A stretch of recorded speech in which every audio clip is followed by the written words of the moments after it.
Високите температури и влажноста на воздухот се погодни за размножување на бактериите во храната, па затоа во овој период труењата со храна или инфекциите со храна се позачестени. 90% од нив се од бактериска природа, додека само 10% се вирусни. Топлото време е идеално за развивање на салмонела, стафилокока и клостридија, кои се задржуваат на намирниците кои се чувствителни на температура.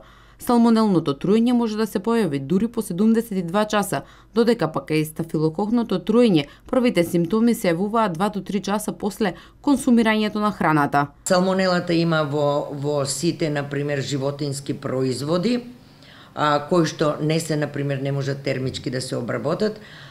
Многу грешка се прави во фамилиите кај што се приготвуваат домашни сладоледи, се стават живи јајца.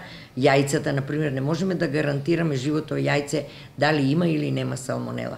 Напукнатите јајца треба одма да се користат, бидејќи од самата кора на јајцето се навоѓа салмонелата надвор. Значи, термички обработување над 60 степени нема опасност за тоа.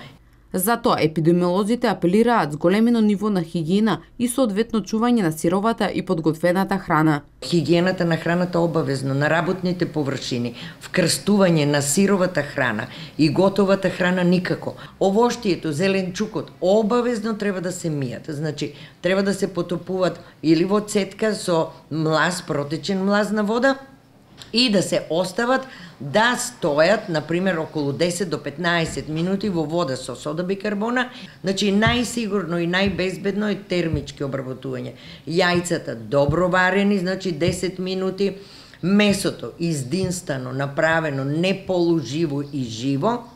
Значи, храната никако чување надвор, која ќе се олади храната, треба да се стави во фрижидер за одржување. Во поблагите облици на труење важно е да се повратат течностите кои се губат. Лекарите советуваат почесто консумирање на вода, солени супи и чај, посебно од шипка и камилица. Тие ќе го смират желудникот и ќе ги надоместат изгубените електролити и минерали. Двопекот и орисот се добар избор за иритиран желудник.